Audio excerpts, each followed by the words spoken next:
All right, everybody. Well, thanks for joining me this morning. I'm Anthony Syak, and I'm with FIT Staffing. I'm the division manager, along with a few other folks on the team. Happy to have everybody here, considering the shift going to complete virtual for Nerd 2020. So thanks everybody for being flexible, for joining, and I'm excited to share what I have for you today. So if anybody wants to jot down my contact information, that's just right here on first slide. So if you want to chat offline, have any questions about anything that was covered today, I'm happy to do that over the phone, or just shoot me an email. Or if you want to, jot down our website down there at the bottom. There's a contact form on our contact us page. Anything that you plug into there comes straight to me, and I'll be sure to reach out as soon as possible. So a little bit before I move on to what's on this slide on what we're going to cover today. So one of the first things we'll cover is why engage with a staffing company to help you in your technology career journey. We'll get a little bit more specific in terms of why you may want to engage with a staffing company like Fit, the team here. We'll also cover some information about the types of firms that we typically work with and why that matters to you. So the pros and cons and some of the benefits partnering up with different types of companies. Salary resources, share some information about helping you find out what you're worth on the open market these days, both in our local community of Western Mass, and then also in some of the bigger major metro markets that you might find yourself moving to, like the obvious ones like Boston or New York City.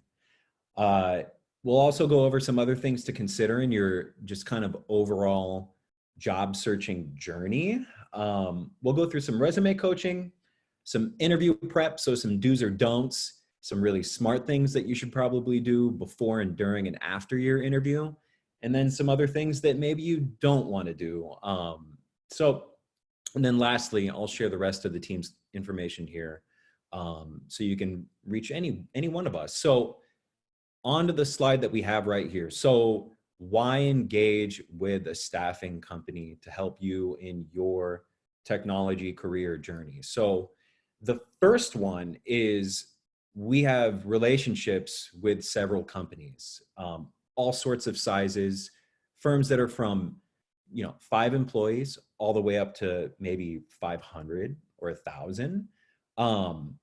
We have the inside scoop. So I know a lot of folks on their job search journey, there's a lot of ambiguity in sometimes dead ends. Say, for example, the story goes is you go to a job board and then you go to Indeed and you hit that one click apply button and then never hear from anybody ever again, which is not only disappointing, but slightly frustrating. So what I mean by we have the inside scoop is that typically we have direct relationships with hiring managers and decision makers. We know what the situation is, why they're looking to add somebody, the nature of the company, the nature of the role. And that's all information that we pass on to you to make sure that you're set up for success if we submit you as a candidate for the role. We also are kind of in your corner, so to speak, as we take you through the job search journey. So we know the market. So we know what type of talent companies are looking for.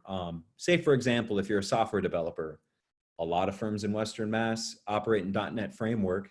They expect folks to be really good in the Microsoft stack. So C#, for example. Resume preparation, you really, really want to make a good first impression. How you share your story and how you tell it really matters on your resume. And one thing that we're here for is that we look at resumes all day. So we can help with prep and with coaching. The other thing a lot of folks don't know is that when you work with a staffing company like us, we don't just submit your resume for consideration when we shoot it over to a hiring manager. We share a bit of a story about you. anything that's kind of in between the lines that's not shared on your resume, why you're looking for a new role, what you're excited about, you know, what motivates you, all that other background stuff, including like, you know, what you're looking for salary. Staffing companies will help with interview prep. So sort of the same thing as resume prep. We want to make sure that you're set up for success, so you put your best foot forward right when you walk through the front door. Salary negotiation. You can consider working with a staffing company like hopping into a ship. So like we're the shipbuilders, and we just say, come on board, we'll take you through the journey. So if you make it far enough in an interview process to get into like salary negotiations with an offer letter, that's something that we can help with, because we know that sometimes folks get a little uncomfortable with that. One question that a lot of people have is, how do we get paid? And sometimes there's this misconception that we actually take like a cut of your salary. That's actually not the case. So we'll kind of dissolve the misconception there. Whatever we get paid is in addition to whatever you get paid, for us kind of making the match between you, the candidate, and then the company that we're working with, our client. Some folks like working with staffing companies for contract to hire or direct hire. And there's really three simple stories if any of that isn't clear. Contract is kind of like company says, hey, we need somebody for 3-6 months. We have a project. It's going to be for 1,000 hours sort of thing. In contract, your paycheck actually comes from the staffing company. Your benefits actually come from the staffing company. You just provide your talents, either remote or on-site, to the client that we partner you up with. Contract to hire is sort of like what we call dating before getting married, so to speak, which is when you're in a contract, say it's 3 to 6 months, but there's a potential for direct hire. Your paycheck comes from the staffing company while you're in contract. And then as you approach the conversion over to direct hire, you would become an employee of theirs. And then direct hire, very simple. We basically find you for the opportunity. We set you up for success when it comes to submitting a stellar resume, telling a story about you, preparing you best for an interview. But once you start with that company, first day, right out of the gate, you're an employee of theirs. Your paycheck, your benefits, everything, all come from them. Does anybody have any questions about any of this before I move on? No? All righty. Well, I'll move on. So a little bit more specific on why you may want to work with the folks over here at FIT. So we are what people call kind of a quote unquote high touch boutique agency. So there are larger staffing companies that some of you folks might have heard of, like Tech Systems or maybe Kforce. They have thousands of recruiters with thousands of candidates they're working with, hundreds of companies they're working with. They're kind of more churny in nature. You know, maybe they'll have a quick chat with you. You can hear the other folks in the call center in the background. You can hear their keyboard clicking away. Might not feel like a super personal experience for you. We're on the opposite side of the spectrum, where we take time with conversations on really digging into what it is that you're looking for and maybe what you're not looking for, conversely, and then guiding you through that journey every step of the way. Like I was saying, from resume review to interview prep, the entire journey. We are experts in the industry with over 30 years of experience in Western Mass. So we partner up with firms in tech to your local grocery store, insurance, healthcare, software, manufacturing, finance, banking, higher ed, social services, kind of you name it, we work with them. So there's also a type of company that a lot of folks in tech actually don't know about. And they're called MSPs, managed service providers. I'll get into more of that here in a few slides. The other nice part is working with us, referrals. So say, you know, say, for example, you might know a friend that could also be looking for a job. We're a good local firm to partner up with, to share their contact information with, so we can also set them up for success too.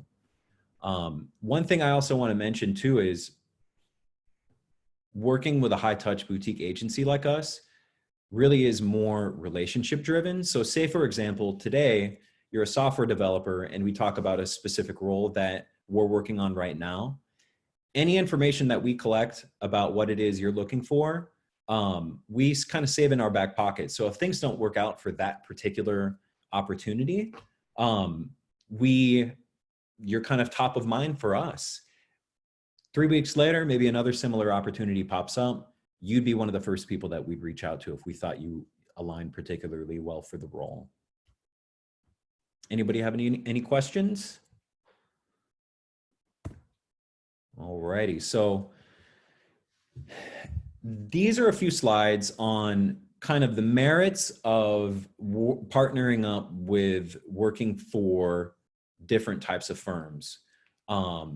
Some of the pros, you know, and then perhaps some of the criticisms, some of the cons as well. So working for a large firm typically means that they have more money to spend, which also means that they have more money to spend on talent like you. So working for a big company, enterprise, say for example, like locally, Mass Mutual, they generally pay higher, they pay more.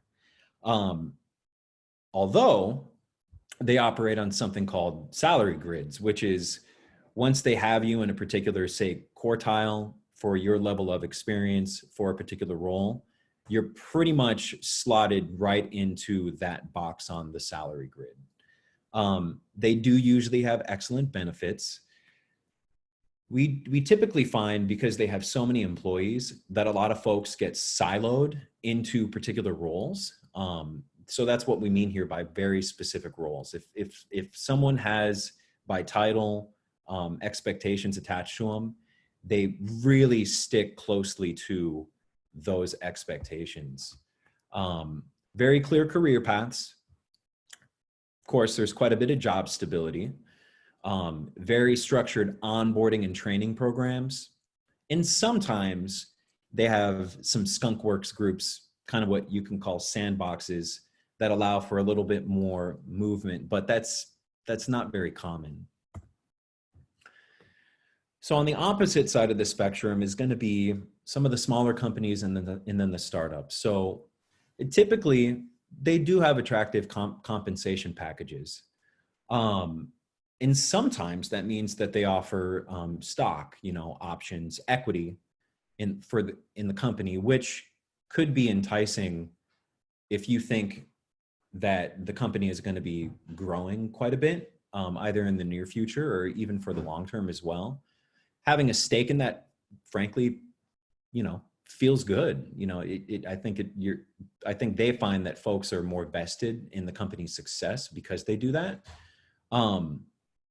There typically are kind of more roles, so to speak, meaning things can change. You know, you could be in one role 1 year, but then maybe they have a need for someone of those sort of talents, but also for something else the next year.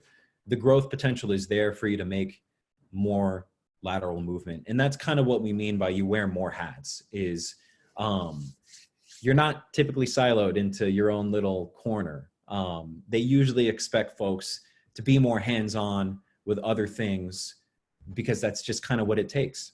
A really cool thing that a lot of folks like working for smaller companies and startups is they really get to see the fruits of their labor pay off kind of right in front of them and more immediate. When you're at a larger company, sometimes I think folks can feel like they're a fish in a really, really big sea. At smaller companies and startups, you know, you get to see your hard work put into use much, much quicker. If you do like change, smaller companies are typically more nimble. They're usually making more pivots. The analogy we like to use is that these type of firms are more like speedboats. Larger firms are a little bit more like cruise ships. They're just slower to turn and slower to move. Smaller companies too, startups included, They can have fun environments. Those are the places that you typically see, you know, maybe beer at 4:30 on a Friday afternoon, or, you know, lunch once a week that they have catered. And then of course, the ambiguous ping pong table too. Anybody have any questions about stuff so far in terms of nature of companies? All right, so moving on. Oh, looks like we have a chat. Yes, Melissa, I will definitely list the positions that we offer. In fact, what I'm going to do is I'll do one better is I'll go straight to our job board once I get to that slide so you can see some of the roles that we help folks get paired up with. Thanks for asking. Oh, oh boy. Let's go back. There we go. So I had mentioned the acronym MSP a few slides ago, and a lot of folks don't know what that is. What managed service providers are, they are they're white glove IT companies that provide services to all sorts of different firms. So what I'm saying is sometimes firms don't have the capital, say if they're small, to invest in having a dedicated IT team tend to their technology needs, right? So what they do is outsource those sort of resources to what are called managed service providers.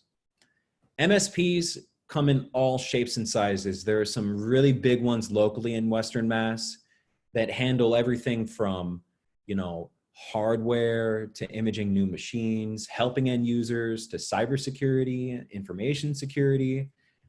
Maybe they do work with some small firms, but maybe they also work with some firms on like Wall Street or some big hospitals like Mass General. There are other managed service providers that are really small, say for example, that provide services, technology services to just like credit unions, for example. There's a firm in East Hampton that's like that, Suite 3. Because MSPs partner up with all sorts of different companies with all sorts of different technology stacks, variety is the spice of life. No day is the same. I just talked to a candidate yesterday who works with 200 different companies. He's currently at an MSP. Typically, and I'll kind of skip down to the fourth bullet point on this, is what this usually means is that, like, once again, variety is the spice of life. You work on many different technologies. There are a lot of folks, especially if you're early on in your tech career, that enjoy working for MSPs because they're not siloed into a particular line of work on a particular day. One day they could be working with a client to help them check, you know, A, B, and C off their list in this technology stack. The next day they could be working with a different client to work on, you know, D, E, and F on this technology stack. It's a great way to learn and be challenged in a lot of different technologies. And that's really what I mean on the last bullet point here is you got to be quick on your feet. You know, often MSPs, they offer you the quickest way to learn, and they seem to be, for folks who like that sort of nature of work, a good springboard on finding out which direction they want to take their tech career to. Any questions on nature of MSPs, folks?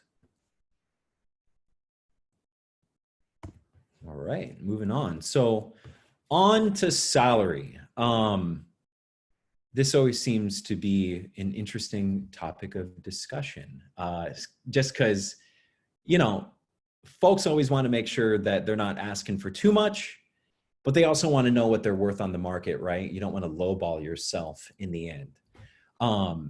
So one of the reasons why we have this as a kind of its own dedicated slide or two is because this matters, you know, like, you know, work-life balance, that matters. Nature of the role matters. The type of work that the company, how they help the world, that matters.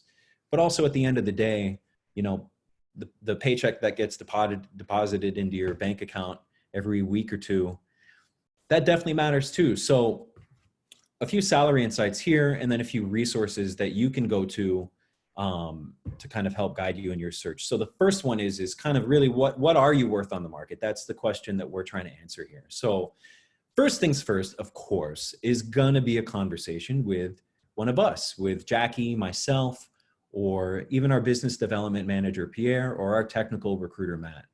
We are deeply, deeply entrenched in finding out, exactly what candidates are seeking for pay, and then also what clients are willing to pay for those sort of talents. There are salary guides out there. For in RH here means Robert Half. We have those in our back pocket too. They also adjust for geography. So if that's something that anybody here would want, feel free to throw your email in the chat. I'm happy to send that sort of data over. There are some other resources that folks definitely know about, because the one that I think is really front and center for salary data is going to be Glassdoor. There are other ones that other folks don't know about that are commonly used for other things like job searches that also have salary data as well. So those would be probably salary.com.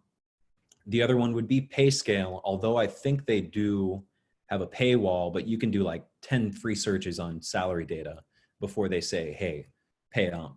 And then the other ones too are also Indeed, and then LinkedIn as well. So the easiest way for you to probably get salary insights on the web, outside from whatever we'd be able to tell you, is to probably just go to Google and punch in a job title, the geography, and then hit enter. So if you're a software developer, Springfield, Massachusetts, salary, and all of these websites are going to show up front and center on first page.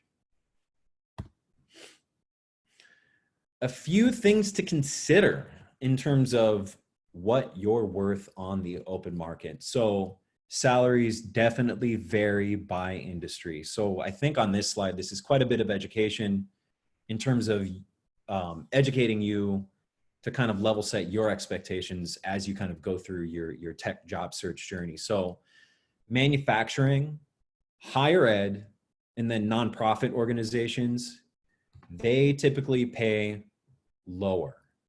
And that's just kind of the nature, which is interesting because we have a lot of higher ed organizations in Western Mass, of course, a lot of social services companies, a lot of manufacturing companies as well.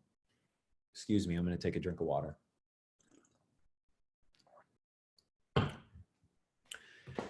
Technology firms, financial services companies, healthcare companies, insurance companies, they typically pay a little bit higher. Salaries vary by location. So, if you're a senior software engineer and what you expect on the open market is 90 to 95K, if you say, hey, you know what, I'm gonna move over to Boston, you can typically probably expect a 34% higher salary increase. Part of that is to compensate for cost of living, of course. And then if you're going to move to a place like New York City, you can typically expect somewhere right around a 40% higher salary increase as well. So yeah, cost of living, career shifts too. You really want to make sure that if you're going to be moving somewhere else, that you're sort of making the right decision if you're also making a lateral move with your career too. So one thing we definitely want to highlight here is overall compensation. Salary is not everything to everybody. Sometimes it is, but what we find is that very, very often it's not. People, put weight into different things that kind of are the output of your happiness at a job, if that makes sense. So benefits when it comes to PTO, maternity or paternity leave, long-term disability, short-term disability, insurance, 401k, healthcare, any additional perks, like if they offer, 2 or 3 days of maybe paid volunteer time, maybe they'll pay for your gym membership. If there's a lot of travel, are they going to be offering you a company car? If they aren't, are they going to be giving you mileage compensation for every mile that you're on the road to go drive out to a client. Really what I'm saying is when you're looking at an opportunity, you really want to ask the questions that you deserve to have the answers to that relate to it not being all about the money. However, I'll go over exactly when to ask those sort of compensation questions and benefit questions here in a few of the slides coming up. So did anybody have any questions about other things to consider? All righty. So moving on to your job search, this is kind of where the rubber hits the road, right? Like, how the heck do I find a job? So first place is going to be, of course, shameless plug, our job board. If you go to our website and it's, oh, looks like we have a question. All right. Thanks, Melissa. If you go to our staffingsolutions.com, and it's fitstaffingsolutions.com, you're going to go down to find jobs, and that's going to take you straight to our job board. So it's going to be here that you're going to want to bookmark this tab. And then every Monday morning when you're sipping your cup of coffee, go to it and take a look-see and peek at what we got going on. Applying is super, super easy. Take a look at the job description. If you have any questions, feel free to give us a call, shoot us an email. We're happy to chat. But we just upgraded our applicant tracking system, so this is just a one-click apply. First name, last name, your email, phone number if you want to plug it in, attach your resume, hit send. We get the notification instantly, and we'll reach out. So to answer your question, Melissa, yeah, there's kind of a smorgasbord of roles we got going on here right now. All the way from a systems analyst at a higher ed institution locally, over to us looking for a network administrator in IT infrastructure, someone who has some good hands-on experience with racking and stacking servers, Microsoft Exchange architect, help with a Microsoft Exchange migration, data migration, lead software architect, some end user facing stuff like desktop support technician, PC support representative, and even some data roles like data reporting analyst, ETL administrator, kind of so on and so forth. So I hope that gives everybody a good idea of exactly the type of jobs you might expect to see that we could pair you up with. So next piece is going to be for job searching, another shameless plug, social media, which is to definitely follow us on LinkedIn and Facebook. Yeah, good word, huh? Smorgasbord. So follow us on Facebook and follow us on LinkedIn. We tend to stay pretty active on this when it comes to posts on new roles that we have going on. Check out our job board. And then, of course, some bit of humble brag from a Google review. We also share, articles on just best practices in terms of resume writing, interview coaching, so on and so forth. And then also, of course, follow us on LinkedIn. Now for the other stuff to augment your job search, job boards. So I can definitely tell you right now that Indeed is quickly becoming the best job board in the industry. And what I mean by that is they produce good results for us, and they produce great results for other companies, which means that in turn, other companies want to continue to work with Indeed. They're providing return on investment for whatever dollars and cents that firms are investing to post jobs on there. So Indeed is a great place to find fresh opportunities. Monster, lagging a little bit behind. I think Monster's not investing in as much in new technologies as Indeed is. LinkedIn is also a great place to go find new jobs, also a great place to go network as well. It's also a great place to be kind of a snoop, say like before you go into an interview. You know, like if you're working with us and we're saying, you know, hiring manager that you're going to be interviewing with is, you know, Bob and Stacy. What we typically advise to do is go onto LinkedIn, find Bob and Stacy, learn a little bit about their career journey.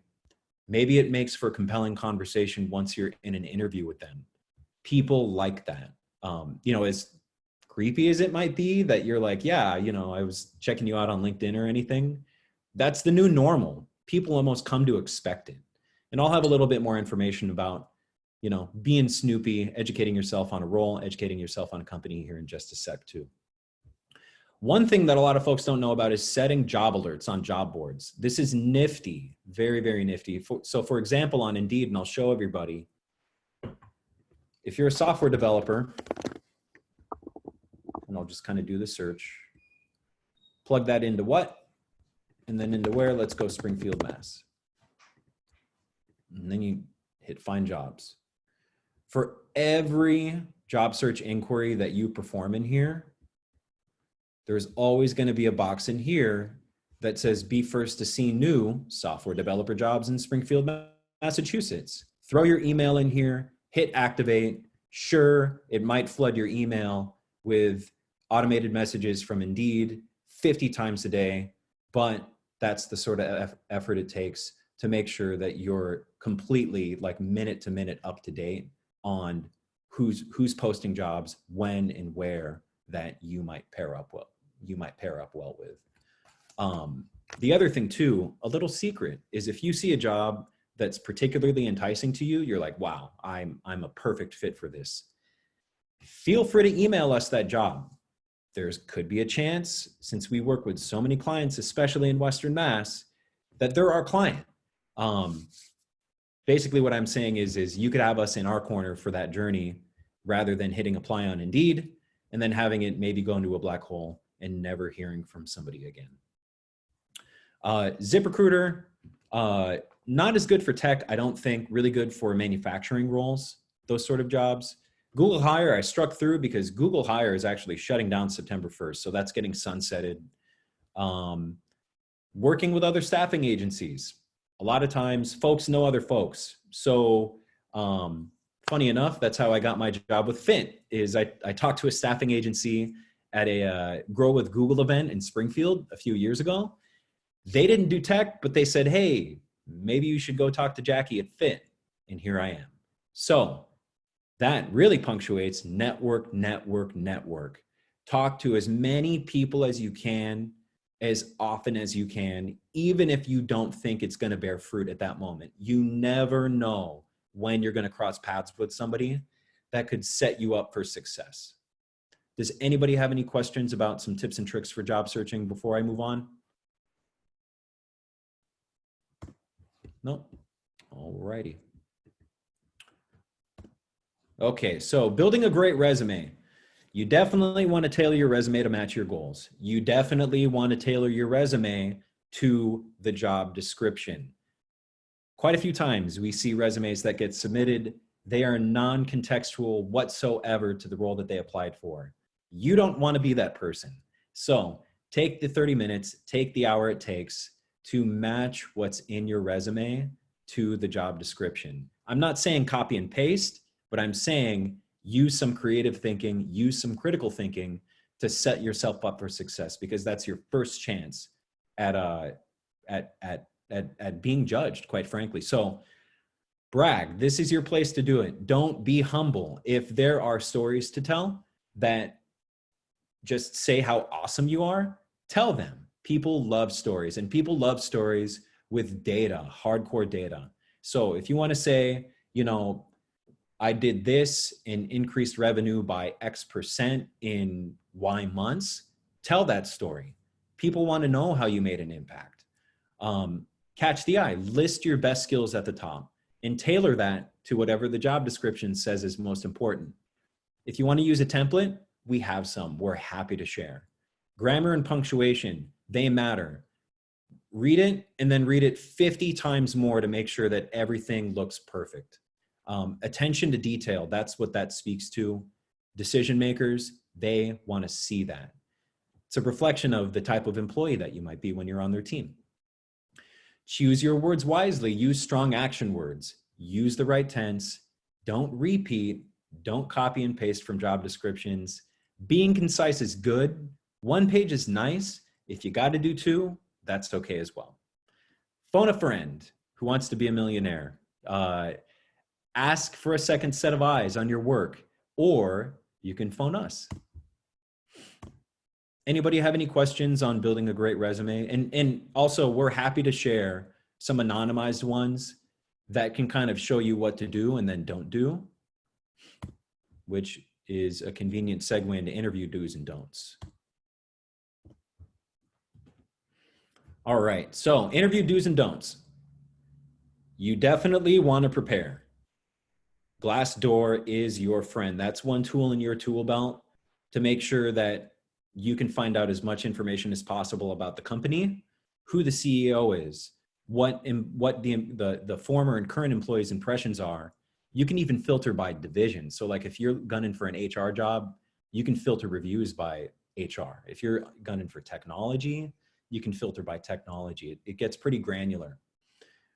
Prepare questions for your interviewer. You never want to be the person at the end of your interview when they say, okay, do you have any questions? To be the person to say no and then walk out the door. Trust me, you won't get the job. Prepare questions, have them written down before you walk in on that pad that you have. And I'd recommend also writing down contextual questions that you want to write down, save in your back pocket for when you get the opportunity to ask them at the end of the interview. That shows an attention to detail.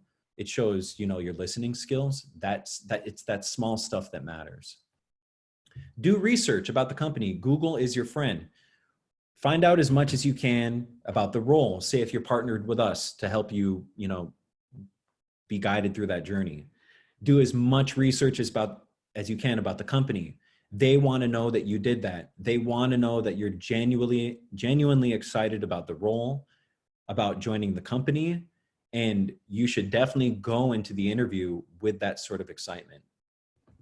Bring a couple of copies of your resume to your interview.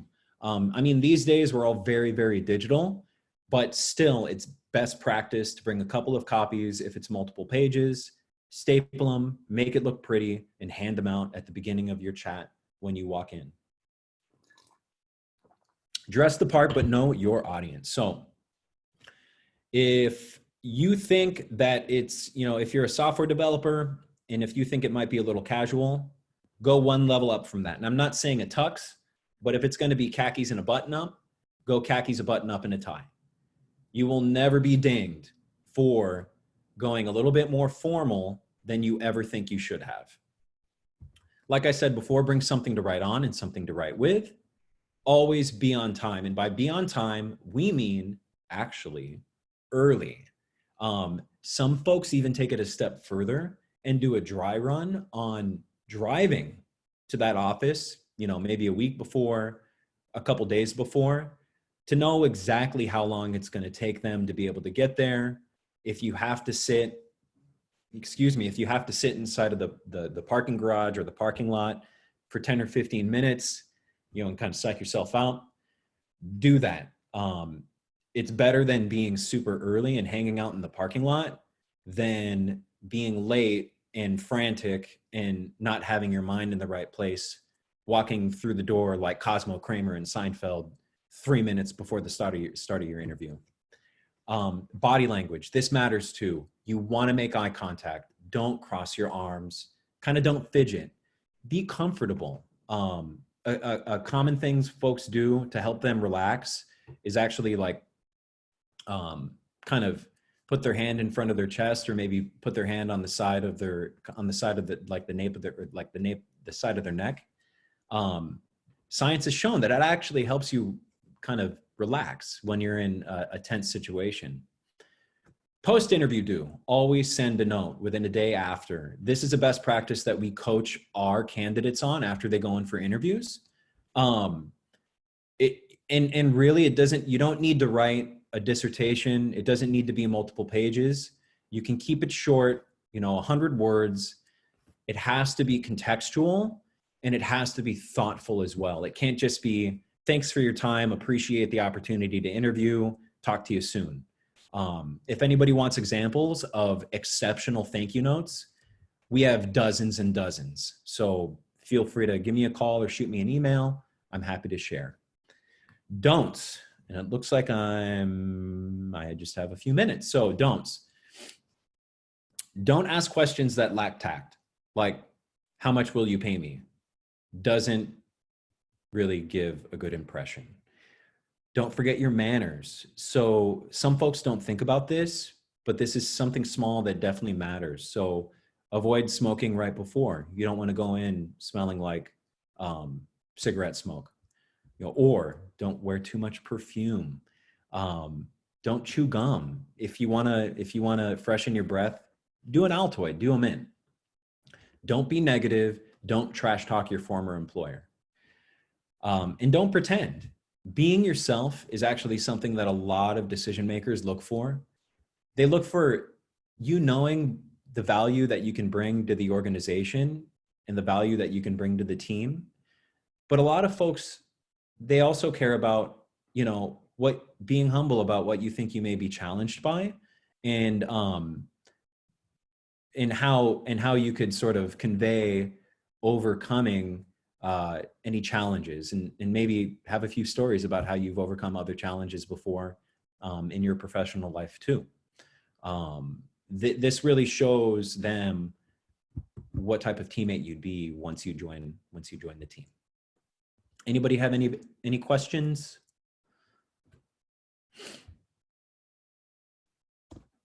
No? Alrighty. So down to the minute, 10:44.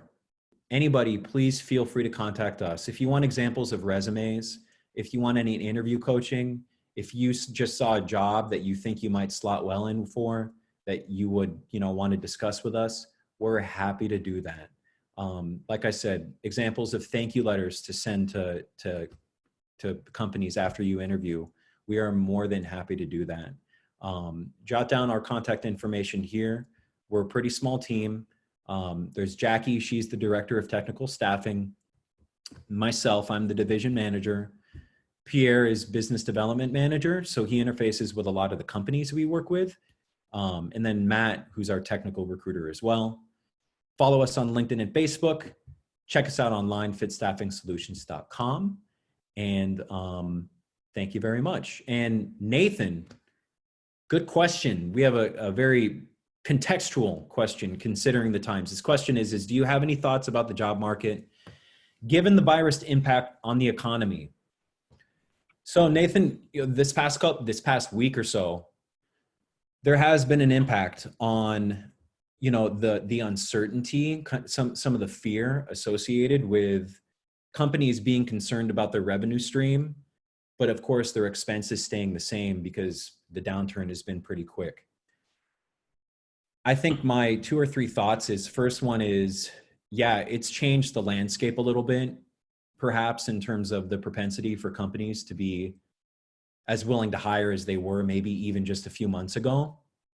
At the same time though, companies still have projects to complete, and there's still business life that they need to move forward with. It'd be my recommendation to operate business as usual on your end as a job searcher and a candidate, and just still put as much effort as you would have, even a week ago into your job search. I think that my last thought on this is the interview process has changed a little bit. Typically we're super high touch, which means like we walk in candidates to their interviews. That means that they're on site. That means there's, close proximity interaction. We have some clients right now that are just going solely over to video interviews because they know they still need talent. Does that answer your question, Nathan? Anthony, I kind of want to add to that too. Sure. Can you hear me? This is Jackie Fallon. I think one thing that could change as well is as more companies are going telecommuting, it may open up and open the eyes of companies in this area that will entertain that going forward. Whereas in the past, there have been fewer companies doing telecommuting, a lot less than the major metropolitan areas that have had to do that in the past. It also opens up our opportunities for people sitting here and getting those higher salaries in those major metropolitan areas. So I think it could be an opportunity.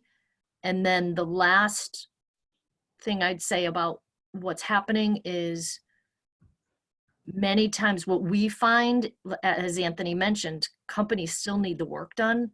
So they are more inclined to go contract route instead of making that big decision, getting married to the developer versus dating them for a little while. So you may want to think about contract to hire if you're not finding a permanent position right now. Yeah, and just to tack onto that too, to kind of drive that point home is if they want to contract with folks, that actually makes them more likely to do a contract relationship with talent through a company like us. So just another reason to consider working with folks like Fit. And we are just about out of time. This is Joan, the host of this room. And thank you so much, Anthony. That was great information. I want to really thank you for joining us at the Nerd Summit for your Jobs for Nerds session. Thank you, Jackie. Thank you. We also have, I just wanted to remind people that we also have Hangout and Help that anyone can just pop in. That's a room if people want to go and hang out and chat in there, or the coffee and networking room.